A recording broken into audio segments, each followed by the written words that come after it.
Well, thank you, Geoffrey, and good morning, ladies and gentlemen. This is the centenary year of the Communist Revolution. It was in 1917 that a then unknown or little-known sect known as the Bolsheviks seized power in Petrograd. The beginning of the Russian Revolution was a surprisingly banal affair. Even the storming of the Winter Palace, that was later built up by Sergei Eisenstein and Soviet filmmakers as a titanic battle, was in reality a rather tawdry matter. The provisional government, the social democratic government led by Alexander Kerensky, was in no position to put up a fight. Most of its members had deserted. Kerensky himself had fled Petrograd in a Renault, borrowed from the American embassy. Even the storming of the Winter Palace, which was later such an iconic thing for the Soviet historians, was in reality rather a pathetic affair. It was described by the then British attaché in Petrograd, General Knox. He explained how there'd been desertions, there was hunger, there was almost nobody left in the palace, and the Red Guards entered through an unlocked back door and then wandered around in the cavernous interior until they happened upon the last remnants of Kerensky's cabinet in a kitchen.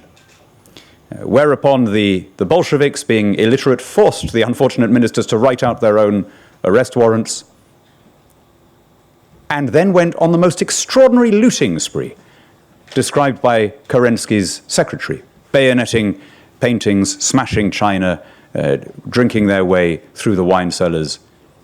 And thus did communism begin as it was to continue, in an act of massive, systematic looting. The beginning of Bolshevism was a surprisingly bloodless, if tawdry, affair.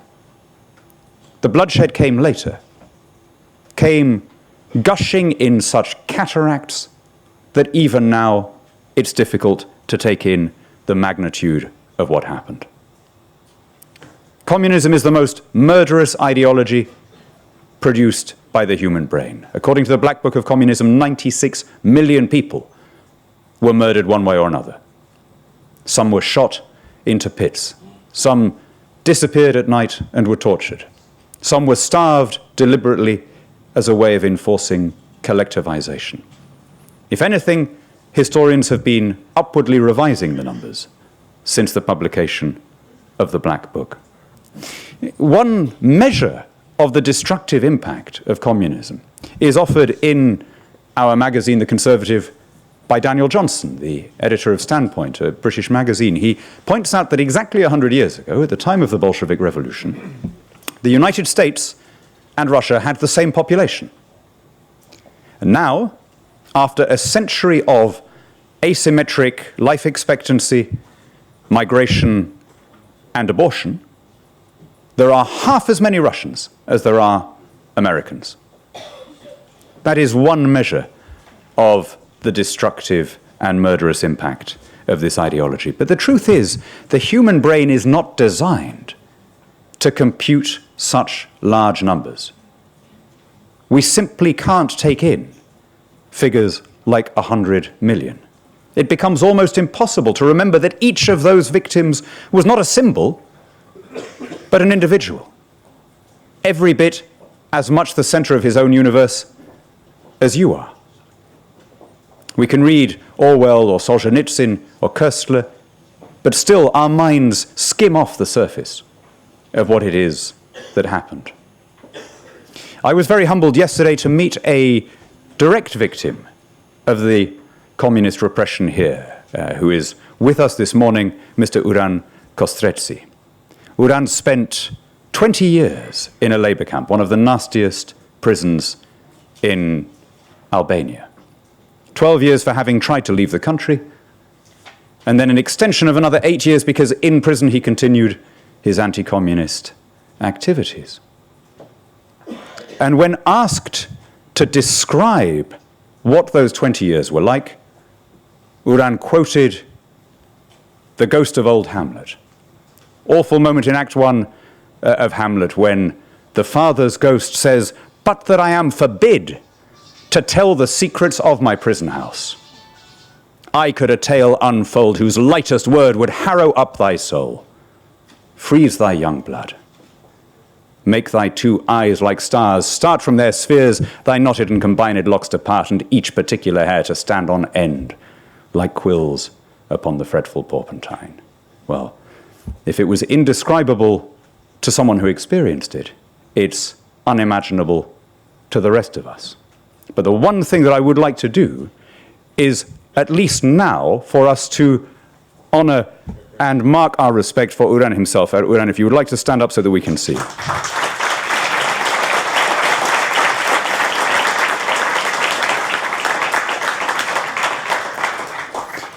How are we to explain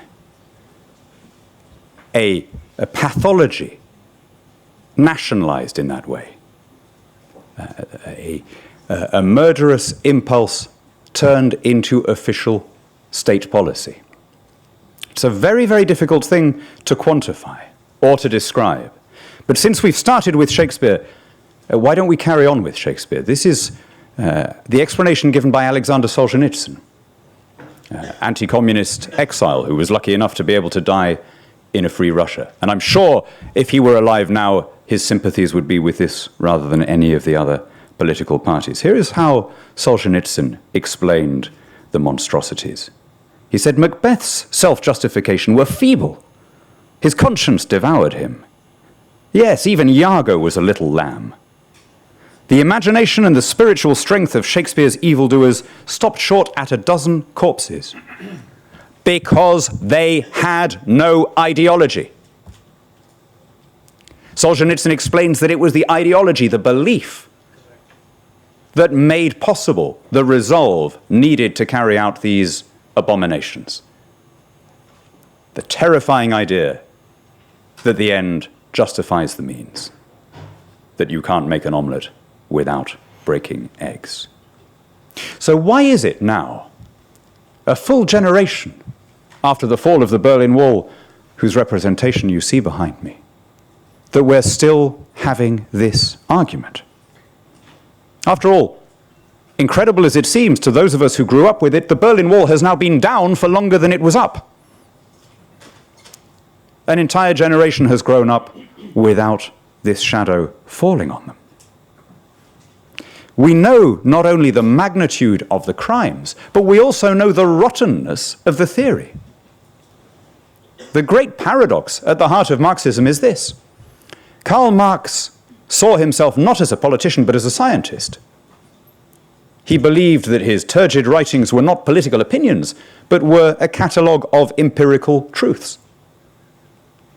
And yet every prediction he made, every one, has turned out to be false. Capitalism was supposed to destroy the middle class, concentrating wealth in the hands of a few oligarchs and leaving a vast and dispossessed proletariat. In reality, capitalism has expanded the middle class in every country in which it's been practiced. Capitalism was supposed to be on its last legs as he was writing.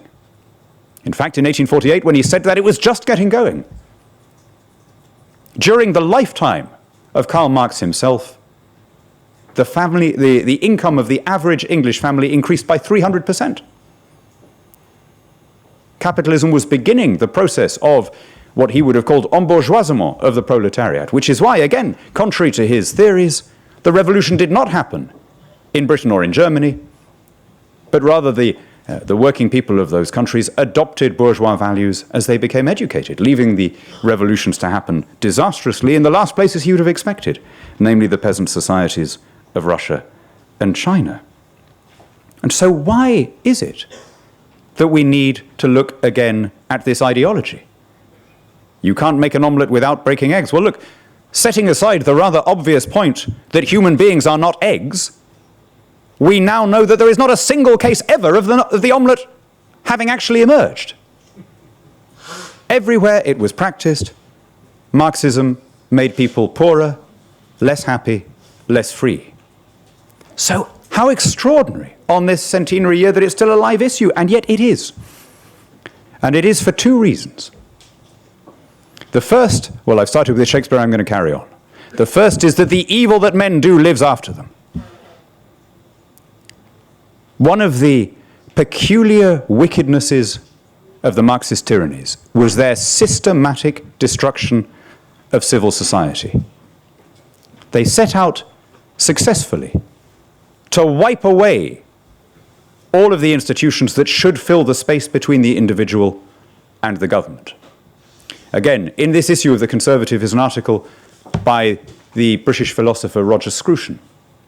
He talks about how in Hungary, following the communist coup in 1948, János Kádár, who went on to become the dictator, was interior minister. And he took on the role of closing down every voluntary association in the country. And over the next 2 years, he closed down 5,000 clubs and societies, every church group, every charity, every chess club, every village band, every Boy Scouts troop, leaving people without the normal means by which human beings voluntarily relate one to another. Everything had to be done either through the totalitarian state or not at all. Now, when you practice a system like that, you drain a territory of social capital.